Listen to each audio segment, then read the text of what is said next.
Question? Yes. Hi. This is for I guess the whole non-rebuildable topic. Uh, Again, maybe out of scope, but what would you do? Let's say once let's say a building comes down, earthquake or whatever, and it's a non-rebuildable lot. What would you do with it? With the lot? I know some people that the plan is to turn them into parking lots, self-storage units, anything that's not considered real estate, meaning it doesn't have a foundation and it is movable.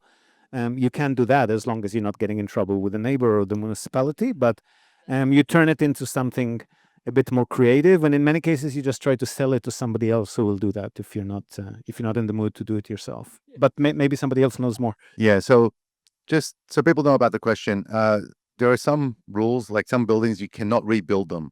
Okay. You can't get permits to rebuild. It must stay like a 1970s building. So what happens is people do renovations. You can renovate the hell out of them, but you cannot rebuild it. The question is, if that burns down or comes down in an earthquake, for example, what do you do? Because you cannot rebuild a new property there. Usually the access is very, very narrow as well. So you can't turn it like into really a parking lot, the reasons for that. But I think there is still within scope. You may be able to renovate it to like still renovate within acceptable means of the ward to say, oh yeah, this is a renovation, not a rebuild.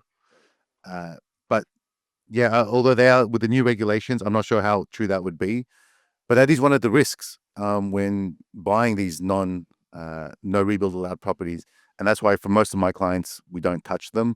Banks won't finance it, and my thing I always say is, what if it burns down? What are you going to do? Realistically, though, if it does burn down, maybe only a portion is damaged enough. Similarly, in an earthquake, it's not just going to go boom, straight down. It'll be damaged to a degree, and I think that's fixable in most likely. Right, and assuming it does go and burn completely to the ground, again, parking lot is an idea. Sell to the next house over. Neighbors I see. for Lent. That's a really good idea, actually. Yeah, sell it to somebody who wants to expand. I know that we're sitting on the house that we're living in now and constantly looking at what the neighbors are doing because we want to expand. That's a very viable strategy, if not always possible. But yes, please go ahead. Are are any of you investing in leasehold, and how do you run the numbers for that?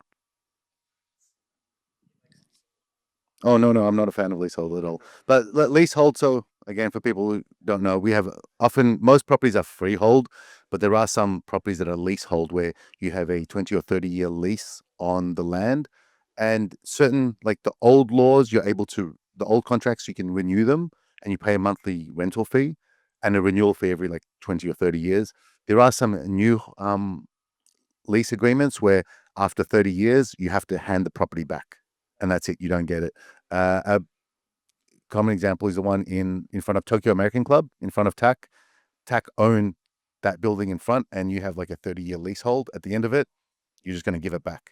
There's something I did. Sorry, so I didn't understand something for ages. You just maybe clarified it for me. The old leasehold, meaning you can renew it Yeah, after. few But does that mean that the landlord has to renew it for you, or only if they agree? I know that I think they kind of have to, in the same way that like with regular rental lease, they can't evict you from the or they can't refuse rental. We'll need to have a really good reason. And off like that reason, the one that I've heard is if the building is not really livable or unsafe, right? But you as the leasehold owner need to maintain that building. What about if I was running a nightclub and I'm really noisy? No, I don't. I think that's not. Yeah, no, that's not an issue with the building Not itself. eligible, so you can call the cops on me, but he can't not renew my lease because of that. You know what? I can't give you a clear answer on that one. Okay. Perhaps if it depends on what the original contract would be written, is what I would assume, and I don't know if using it inappropriately in like outside a certain category is going to be a violation of that or not. So kind of similar to a normal rental lease, essentially, except for 30 years. And yeah. Yes. And those lease agreements are quite old and they're only like 2 or 3 pages. Yeah. Yeah, but I think there's a lot. I have a friend who has a lot, who has his family has had a leasehold for over 70 years in Shinkoiwa, and the amount that they're actually paying for the use of their land is incredibly cheap because maybe the laws restrict how much they can increase the price. And the owner keeps coming to him and saying, "Oh, won't you buy the land? Won't you buy the land?" Because he's probably gotten into an inheritance situation since his parents passed away. So I'm thinking maybe there's some opportunity to. I mean, if the population is declining and you have people all over the country just saying, "What am I going to do with this property that I inherited from my parents? I'm not interested in it." Maybe there is an opportunity to buy that out. Well, over so time. there's two parts to that question. One is a lot of these akia are inheritance properties that people don't want. You know, I've even had my in-laws, a relative's cousin on the Japanese side, inherited some land in, I don't even remember which prefecture it was, and they were offering to the different relatives, who wants it. I'm like, no, I don't. I checked it up on Google. I even downloaded all the title and title documentation and stuff. I'm like, I don't want to deal with this lot of land. It's got trees and it's mostly forestry.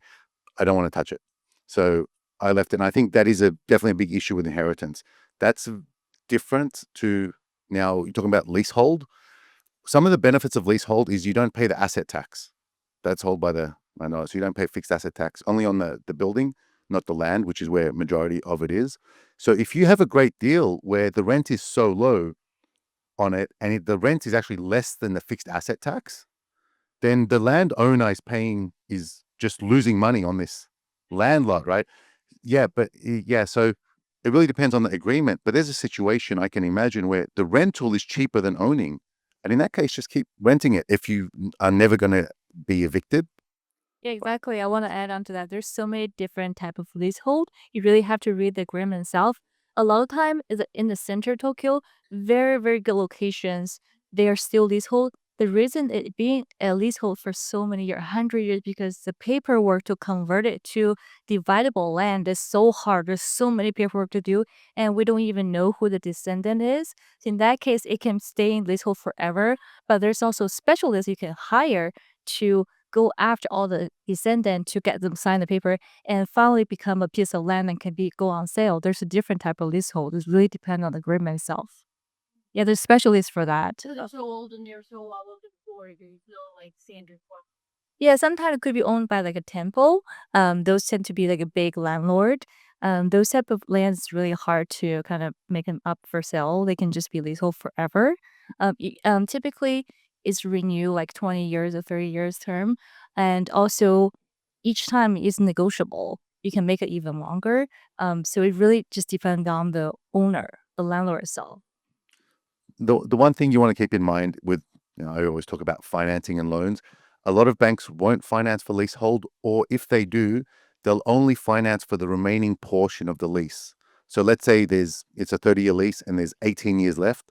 Instead of being able to get a 35-year loan, they'll only give you an 18-year loan term for it. Even if they know you can renew, that's still will be, the duration will be 18 years.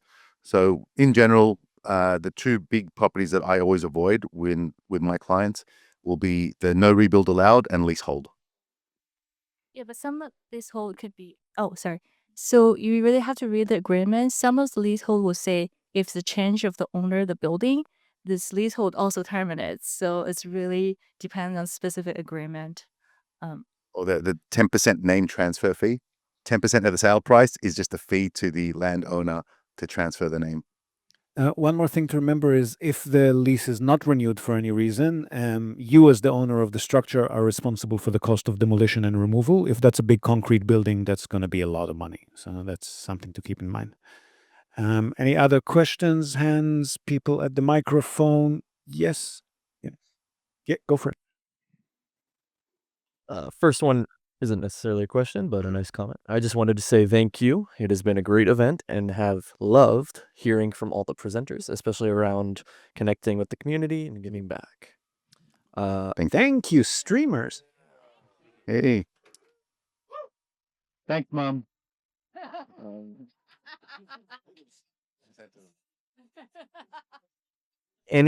I don't know if this is a two-part question because it's might be too unrelated, but any insights on buying properties in Fukuoka versus Tokyo? Is there a high price premium for new properties versus old properties? And I'm going to stop it there because there's a lot of questions. I can talk about Fukuoka for hours on end. We live there. It's where we have done most of our business when it was still a lot cheaper. It's not now. It's closer to Osaka level, so it's not as cheap. There are advantages with the tenant base and the character of the city. It's a very family-oriented city on the one hand, very startup-oriented on the other hand. The mayor has been doing a very good job positioning, or at least in theory, positioning Fukuoka as Japan's startup hub.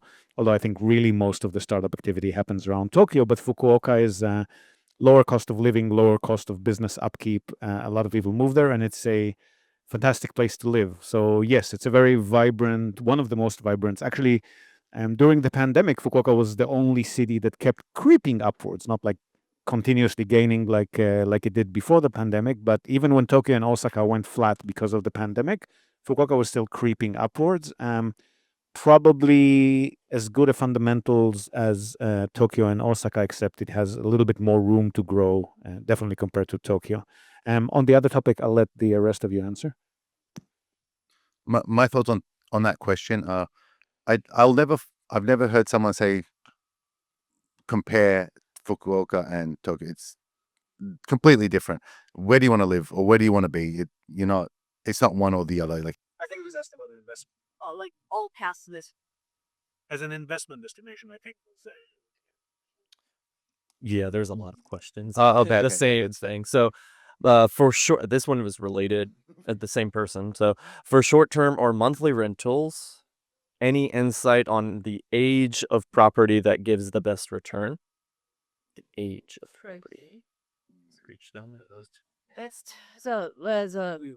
That's a lot. That's a lot of questions. Um, it depends on where you are. So older is better in places like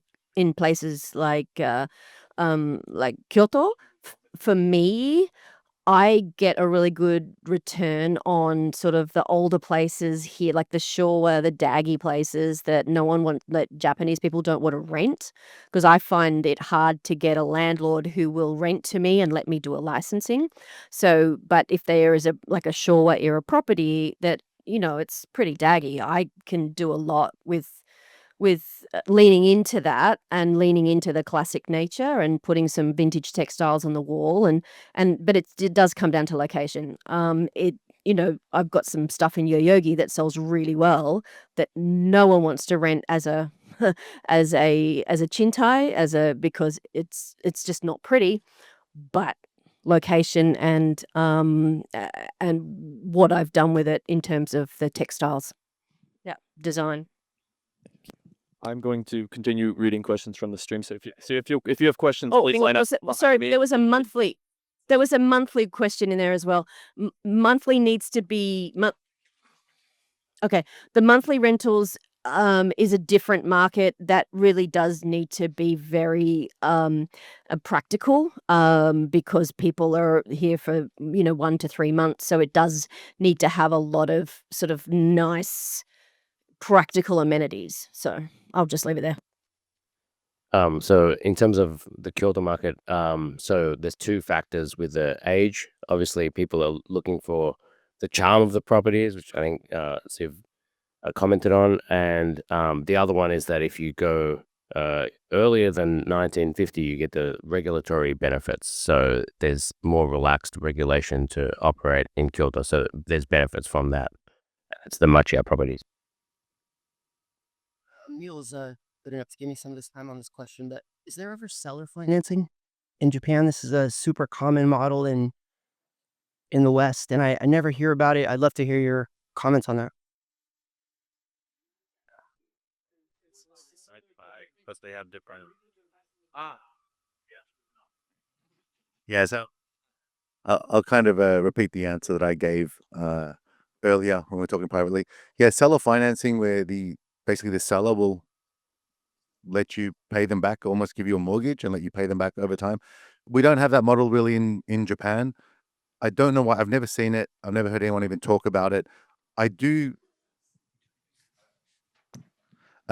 feel it is because there could be some regulations about issuing a mortgage. You need to be a bank to get, or a regulated entity to give mortgages.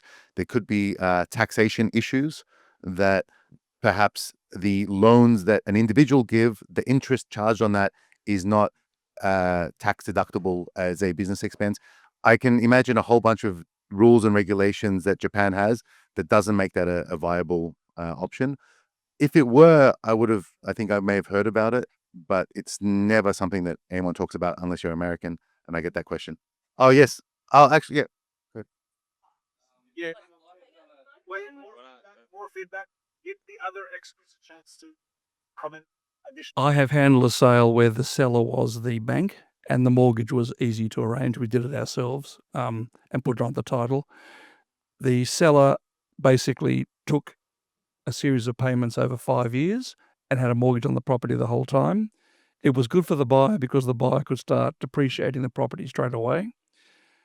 It was good for the seller because of a personal reason, but the problem for the seller, which he didn't think about at the time, was that his capital gains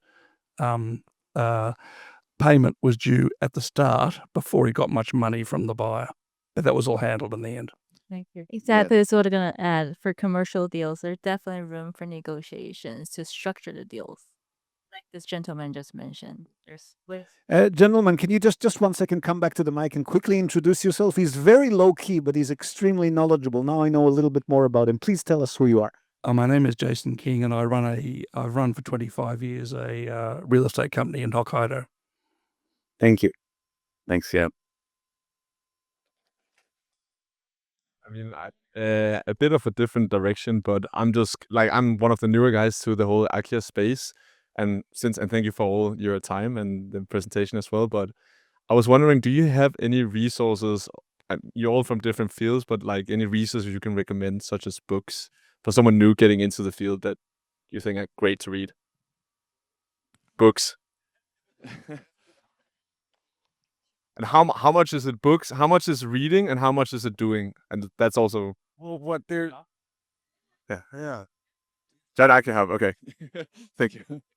I mean, He's not here, but Anton has written a book. Yeah. I read it. It's good. It's great. good, Yeah. and he recommends pretty much everyone's here's services as well. So the really good resources. And then there's So- what's his name? Alex Kerr. Do you know he's the Kominka car? Is that it? That's kind of like related. The Kominka. I haven't read any of his stuff. I just know because I'm scratching my head trying to think of something other than Anton's book. Is he okay? Yeah, I don't really know the guy. Yeah, I didn't. I feel now like an event like this, you see people like Anton was here yesterday. He's not here. But Shu as well and Aki Hub.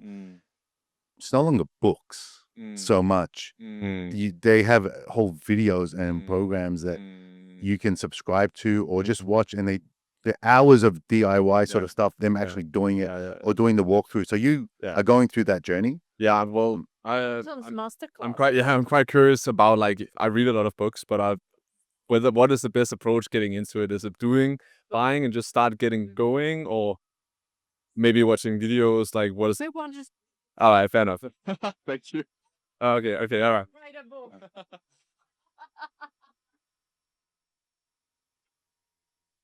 One more from the Actually, just before you get onto that, I know Anton has sometimes events at his property in Chiba where you can go. You went to that where you basically go and help him. He does like a workshop, and you go and help sort of clean his house. In Chiba, and Seth, you went to that. You expressed that. We went to the Chiba farmhouse, and he put a video on YouTube. I did a lot of weed whacking and a lot of swimming, but it was fun. Yeah, I got like a cool coin. So Yeah, so I think if you want to experience it without putting the money in, then there are people you can reach out to, like Anton, to say, hey, you need some help doing this. I went to his open house the other day, and if you want to help build his thing, he's definitely a good guy to talk to. Otherwise, buy your own through someone like you. what are the new regulations that Emil mentioned regarding non-rebuilds? So maybe Blanca, I think, did a whole presentation on that. So you can watch Blanca's one from yesterday. Oh, do you want to just touch on that very briefly? Nope. No. Okay, watch No. your one. It's literally about the structural work. So if and it's regarding the buildings that are wooden structure, 2 floors, 200 square meters and more.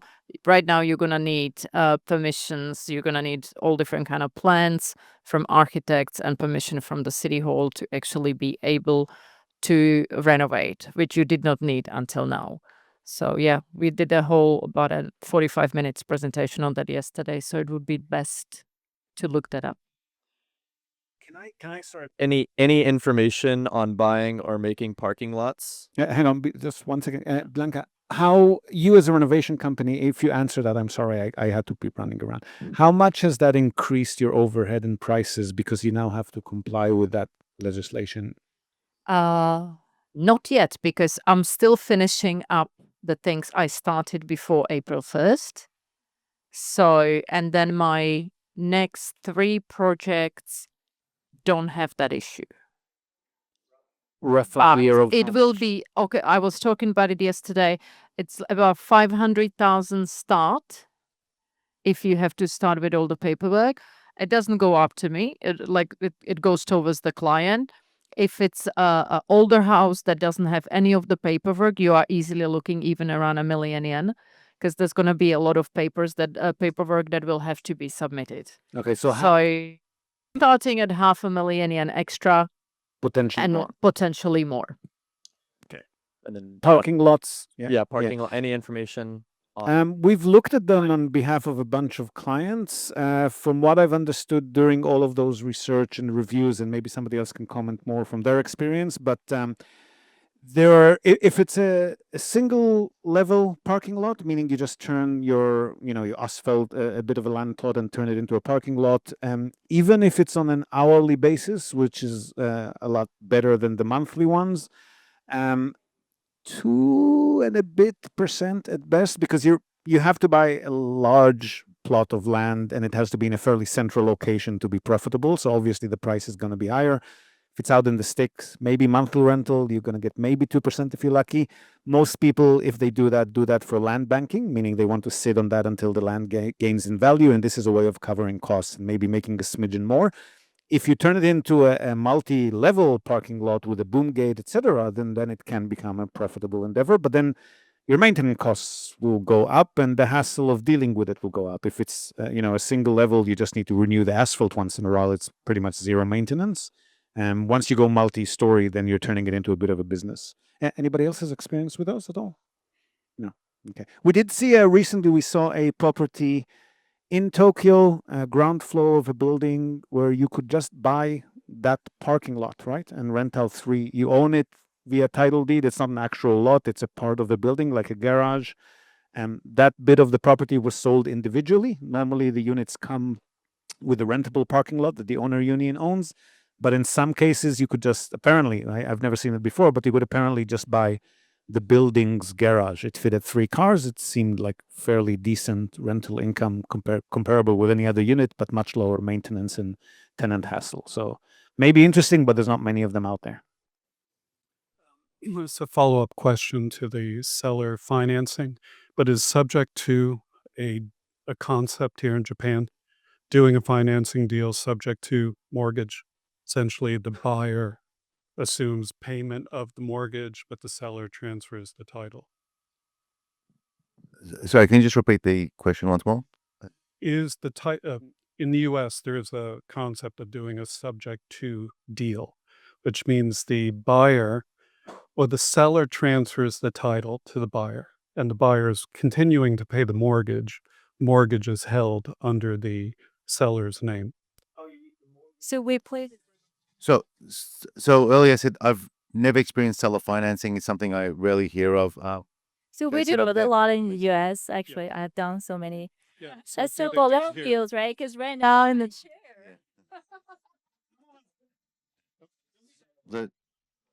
But yeah, I know, just before he continues to speak, in general, what happens is on settlement day, that's when the buyer, the title transfers and the mortgage, I guess the seller's mortgage, goes onto the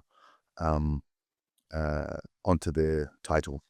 So everything happens on settlement day when the title changes hands and the mortgage is issued. There's no new mortgage, basically. I'm giving you cash. I'm buying you out, but I'm going to continue on your existing. Oh, the bank. Oh, no. The So seller can't have a mortgage. The seller can't have a mortgage at the time of the purchase. The seller has to own the property without a mortgage. The way it works. So making a mortgage is easy. For example, I lent some money to an employee of mine to buy his house. And just for the exercise, my tuck and my licensee went to the various organizations and registered the mortgage without using any other scrivener or lawyer, just so we could learn how to do it. For this sale, the person who sold the property owned it outright without a mortgage. On the day that the settlement happened, he transferred the title of the property to the buyer, and the mortgage was triggered on the property, so that the seller held a mortgage on the property, so that if the buyer had defaulted any of the next 5 years of payments, the property would have reverted back to the seller. After the 5 years of payments were done, we then got both the buyer and the seller to sign another document to release the mortgage. The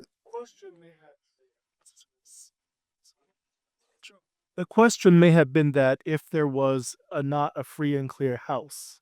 Yeah. If there wasn't, okay, so it's a no-go anyway. You can't give a mortgage on. You can't. The existing, because the title changes, the previous mortgage must be paid out if there is one. Yeah, I think there's a few mortgages have been said a few times, I think in a slightly different context. One of them is the bank, like a loan from a bank. That mortgage is written on there. Then it was also said the term mortgage was, when he had the mortgage on it. It's the mortgage lien under the individual's name, under Jason's name. So if a bank has the mortgage lien on the title, then the only way the bank will allow you to release that is if you pay off the bank loan completely. So in a situation where there was some flexibility with that, when it was an individual that held it without a bank mortgage lien on there, and they were able to sell it, and that individual became the mortgagee, put the mortgage lien on the title. That's true. Look, I think in most transactions, you just don't deal with that. This was a special deal for this was a deal for a special purpose.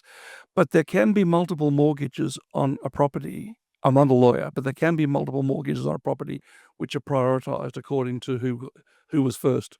Yeah. Who was first. Yeah, but a lot of banks, most properties, the banks will say, look, if this is the situation, we don't want to deal with it. But the banks will only handle a first mortgage. They won't handle subsequent mortgages. Subject to is a typical strategy we employ in the US, where because right now the interest rate is like 6 or 7%, right? So when we buy the house, we also buy the seller's mortgage, the seller's loan. We take them together. If the seller's loan is like 2 or 3%, that's the kind of strategy we play right now. So when I tried it in Japan, it just didn't work. I couldn't find any bank would allow me to assume their mortgage, because by doing that way, I can just keep getting all the good rates, right? Yeah. I want to explore that strategy we use in the US here, but it just didn't work out, unfortunately. Yeah, but it's typically used in the US. We do the subject to deals or just assumable mortgage loan deals. Want to say first, thank you guys. It's really exciting to hear from all of you. We hear a lot about Tokyo, we hear about Osaka and Kyoto. I'm curious, any information or thoughts on investments maybe west of Tokyo to some of the larger cities like Shizuoka, Hamamatsu, Nagoya? Yep. I'd love to hear. We do that constantly. So the first thing to look at is obviously population trends. We don't have the 2025 population census yet. It'll be out in October, but as of the 2020 population census, I can point to Fukuoka, which we've discussed, Kumamoto City, central Yokohama. Suburban Yokohama can be very suburban. So central Yokohama is good. Chiba City, stable population. Saitama City, if you want to stay around Tokyo. I've heard, I've found out recently. I didn't bother to check because I thought Kobe was such a nice city. I keep hearing good things. I thought population was kept rising, but apparently 2015 to 2020, the population has actually gone into stagnation. I'm hoping by 2025, Kobe would be an option again. Sapporo comes and goes. Population is stable / stagnant / slightly declining, but it's one of Japan's biggest cities, so I definitely wouldn't rule it out. Nagoya is stable population, but very blue collar. So you do have occasional late payment, tenant absconding issues, a little bit more than in other parts of Japan. And Kyoto, if you can find investment properties in Kyoto that are not traditional short-term stay properties, if you're looking for that, then we snatch a deal whenever we see it, but there's not that many coming out of there that's not more within Chai's expertise. Otherwise, prefectural capitals, I would look at the population trends, but anywhere that's the biggest city in an otherwise rural prefecture, Takamatsu and the other one on Shikoku are a sample of that, even though the population there is also kind of stagnant. And satellite communities. So I'm expecting that we'll see at least a little bit of an increase in satellite community populations when the 2025 census come out, because even though the pandemic didn't have a huge effect on remote working here like it did in the rest of the world, still there has been some movement out of bigger city centers. So I think some people, maybe definitely a lesser extent, but I'm assuming some people have found the joy of living out of the bigger cities during the pandemic. That might be something to look at closer when the census comes out.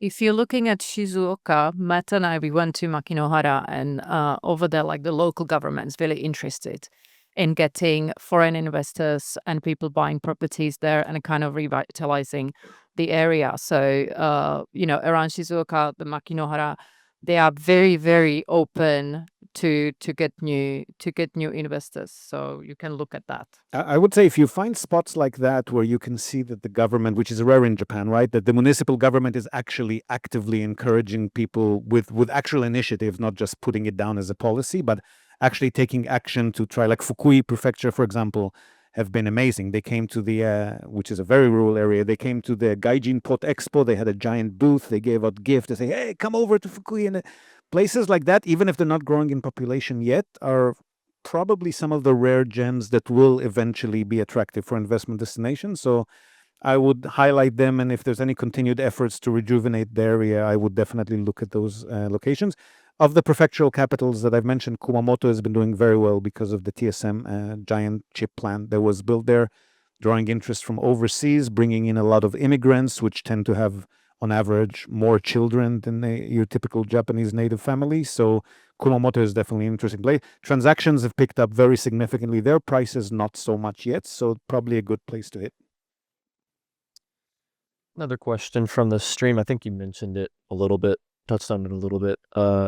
Opinions on Nagoya. Is it growing or stagnant?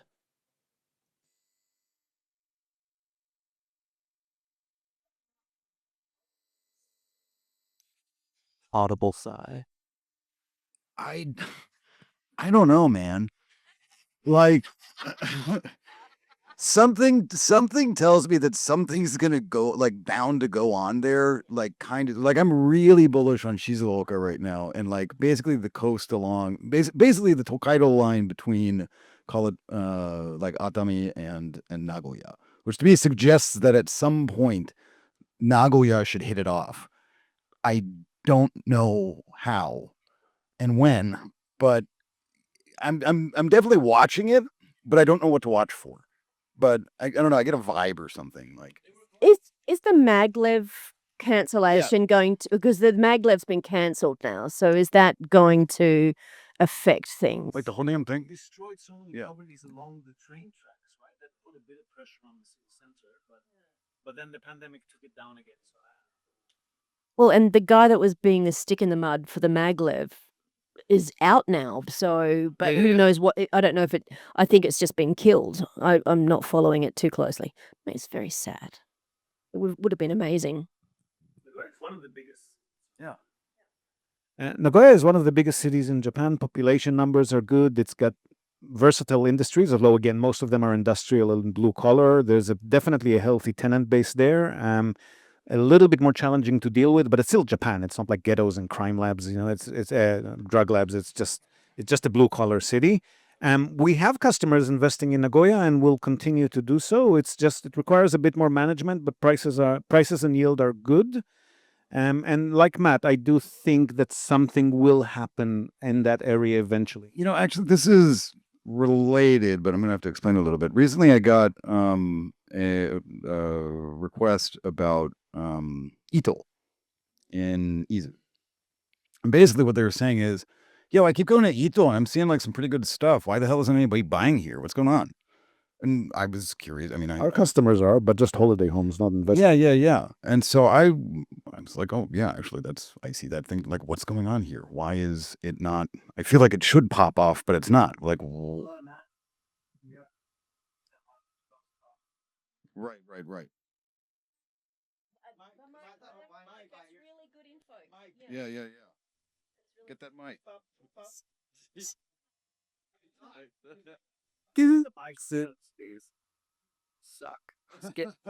No, I'm just saying I helped a client recently buy something in Ito as well, and I looked there maybe 7 years ago, and that was one of the things. A lot of the properties had like the Sento water. You have to like pay billing, you transfer that over.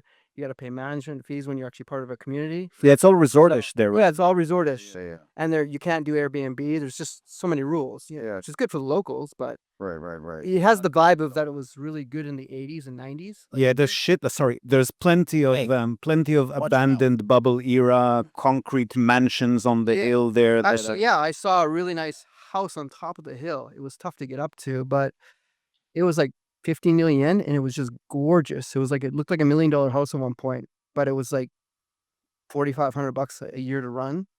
And it came with free land. It's like, here, look at here. If you buy this property, you also get this big chunk of land over here. I'm like, but I'm gonna have to pay for that, right? Yeah. So it's 9,000 to keep the property, and it was like, wow, I want this house, but That's a good bit. So there's a lot of things like that, and that's because Izu is gorgeous. Yeah. It's like one of the best areas in Honshu. Yeah, it's a beautiful area. But yeah, Without Okinawa. we've run across resort regulations and stuff like that too. Yeah. Well, we're gonna have to call it, folks. We have 30 minutes of photo ops.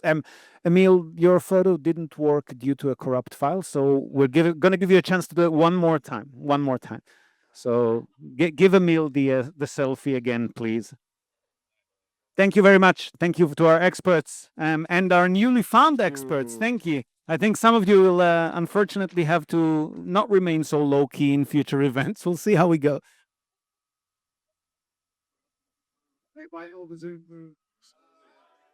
Thank you very much, yes, for our audio-visual team. And everyone on the stream, yes, thank you as well for joining and chiming in with questions. We appreciate you continuously. One more photo op.